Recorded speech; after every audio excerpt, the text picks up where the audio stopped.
C'est la joie du Seigneur. C'est celle qui est ta force. Et quand cette joie, tu l'as véritablement, les épreuves ne sont plus des épreuves parce qu'elle agit avec une puissance au-dessus de ce que les mondains appellent la drogue. Elle est plus puissante. C'est ce genre de joie-là qui te donne de rajeunir, qui te donne de l'énergie. Cette joie est pour toi comme le carburant est pour la voiture, le moteur d'une voiture. Et maintenant, on va faire une prière. On va faire une prière. Je veux vraiment que nous prions. La Bible dit la joie de l'Éternel est notre force. Alors j'ai observé qu'il y a des croyants qui ont une joie naturelle, mais qui n'ont jamais expérimenté la joie spirituelle.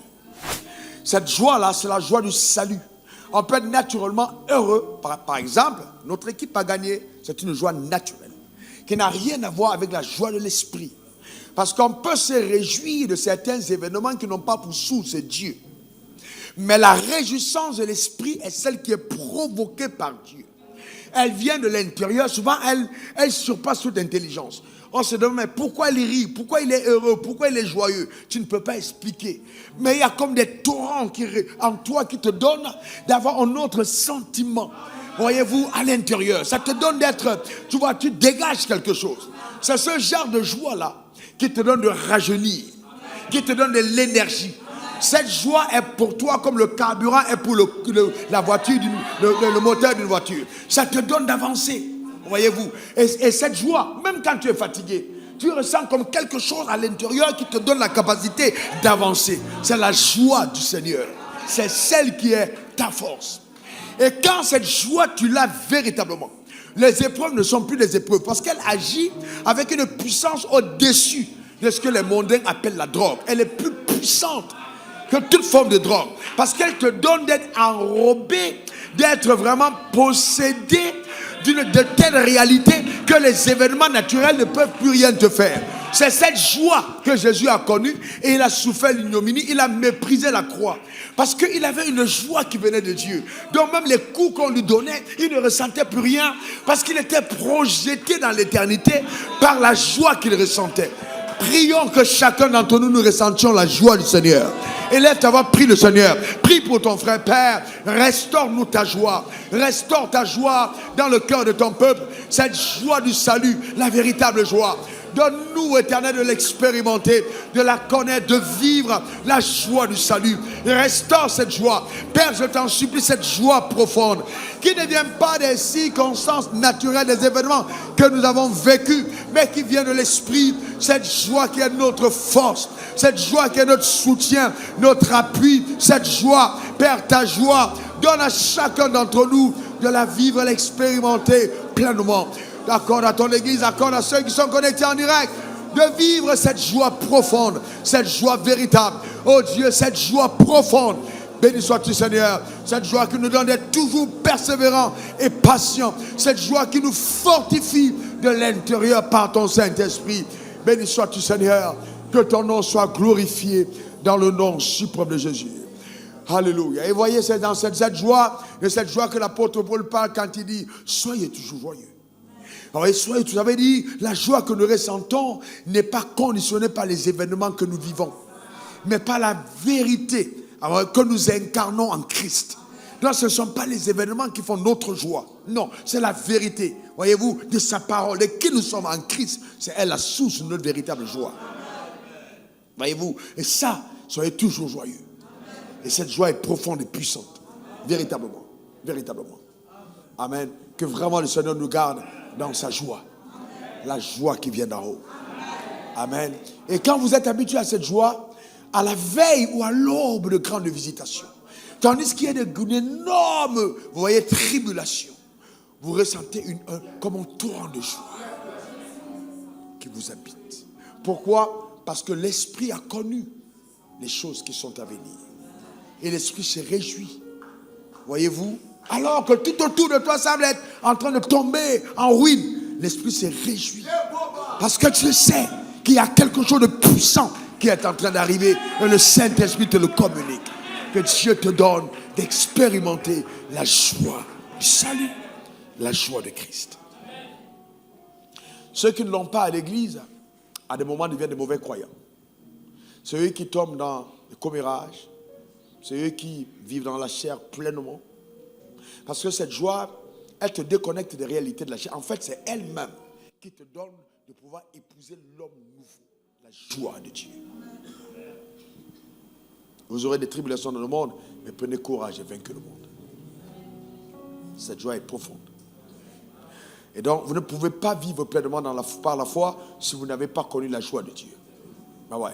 C'est la joie qui te donne, c'est cette joie qui te donne le contentement, de ne pas être jaloux, de voir ton frère percer et d'applaudir, de voir ta soeur élevée, de dire ah, gloire à Dieu. C'est une joie incroyable en fait. C'est incroyable. En fait, elle te donne d'incarner le divin dans l'humain.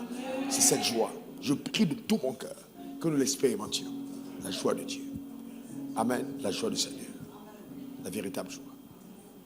C'est elle qui te donne de donner sans te gêner, de sortir l'argent, déposer, de soutenir l'évangile et puis d'être content. Et tu donnes de l'argent, au lieu que tu as mal, tu es content. Tu es content d'avoir participé à l'œuvre de Dieu. C'est indescriptible. On dit, mais ces pasteurs vous bêtent, mais toi tu sais très bien que ça va au-delà de l'église.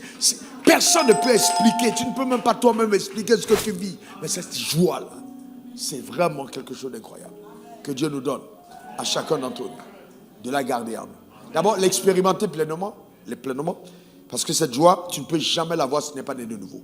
Je peux aller plus loin, et je n'ai pas préparé ce que je dis, parce que je n'étais même pas supposé intervenir ce soir. J'ai demandé au révérend Denis s'il me permettait de prendre sa place. Il ne pouvait que dire oui. Mais il a dit de tout cœur. Alors, cette joie, c'est elle qui te permet de savoir si tu es vraiment né de nouveau. Si tu ne l'as jamais expérimenté, tu peux venir à l'église. Hein? Tu peux être un chrétien, on dit évangélique, d'église charismatique. Mais si tu n'as pas cette joie, c'est pas sûr. C'est la joie que donne le Saint-Esprit. C'est cette joie qui te donne seul dans ta chambre.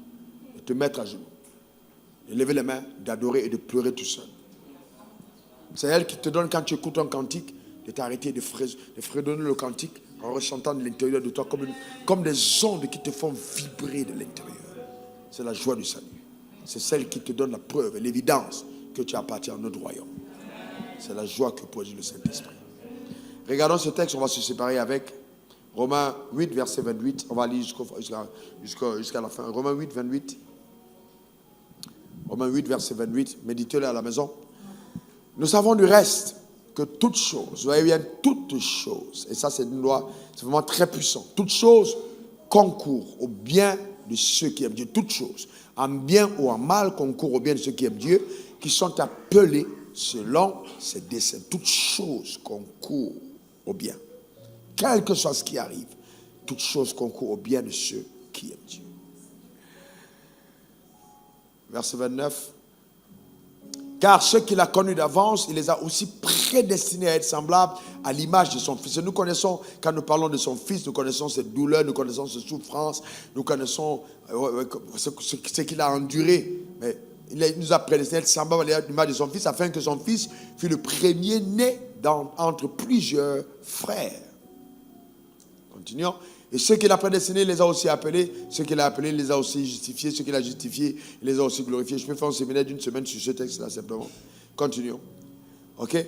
Que dirons-nous donc à l'égard de ces choses? Si Dieu est pour nous, qui sera contre nous? La Bible n'a pas dit qu'on n'aura pas d'adversaire. En fait, ce texte, qui sera contre nous, veut dire qui peut oser être contre nous et avoir la victoire? Si Dieu est pour nous, qui peut oser dire qui va s'opposer à nous jusqu'à avoir la victoire?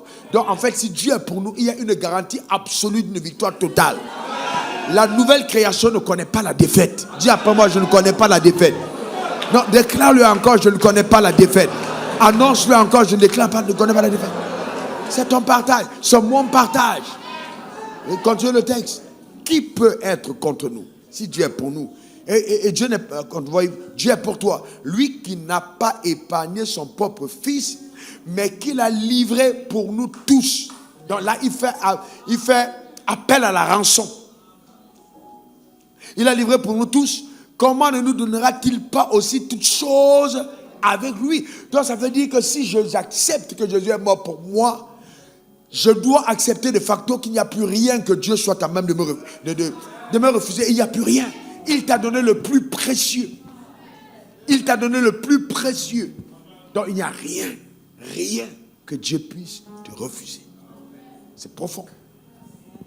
Continuons. Qui accusera les élus de Dieu? Voyez-vous, quand on dit là, ça veut dire que peut-être les circonstances diront, non, cette soeur, elle n'est pas trop sanctifiée, et ce frère, il n'est pas trop consacré, il n'a pas dû à tel droit à telle chose. Là, la Bible dit, qui donc accusera les élus? Donc quand on parle d'élection, ça veut dire qu'on est en train de totalement stopper la capacité pour toi de faire quoi que ce soit. Car c'est Dieu qui justifie. Et le Dieu qui justifie a déjà sacrifié son fils pour ses élus. Qui donc osera accuser ses élus? Parce que Dieu a déjà donné en sacrifice son fils pour ses élus. Donc que vas-tu dire? Le sang de Jésus parle en disant, c'est pas grave, j'ai été répandu pour ses péchés, pour ses fautes, dont il n'a aucun pouvoir contre lui. Continuons. Qui les condamnera? Christ est mort. Bien plus, il est ressuscité.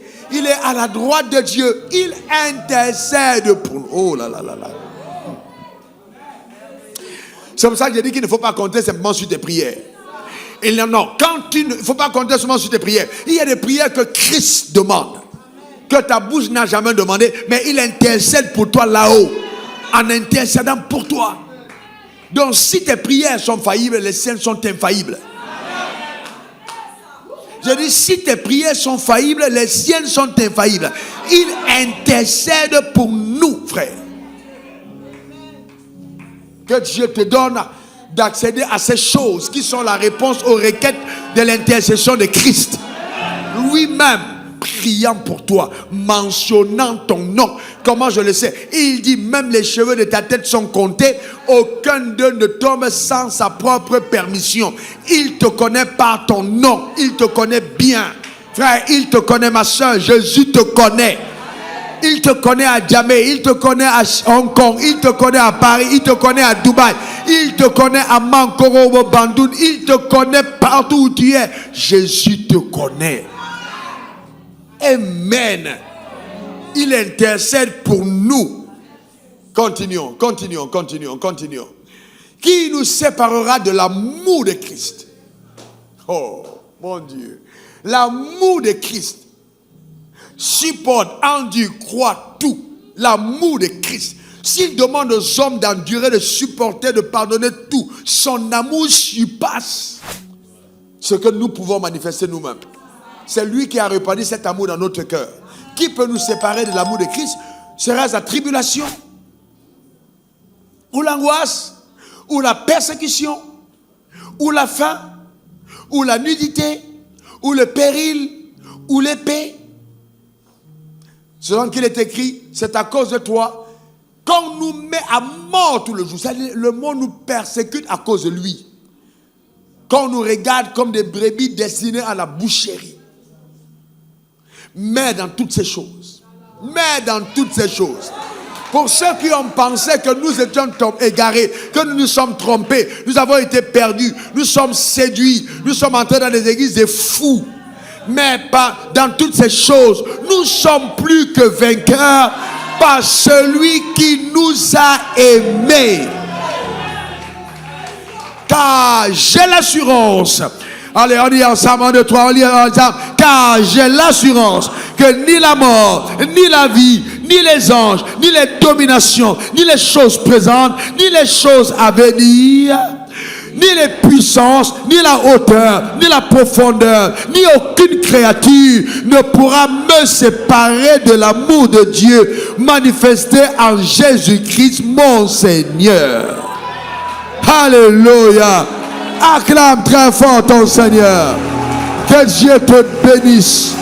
Que Dieu te garde. Je relâche cette parole sur ta vie comme une prophétie.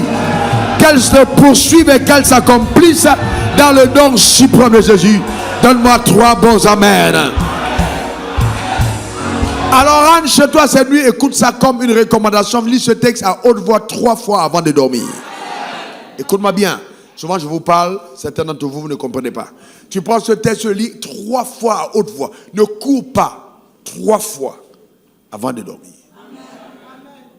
Lis-le à haute voix 3 fois. Romains 8, 28 jusqu'à la fin. Avant de dormir. Que la main de l'Éternel soit sur ta vie. Que la grâce et la paix du Seigneur soient ton plein partage. Que le Seigneur t'accompagne. Qu'il te fasse davantage voir sa gloire dans tout ce que tu entreprends au nom suprême de Jésus.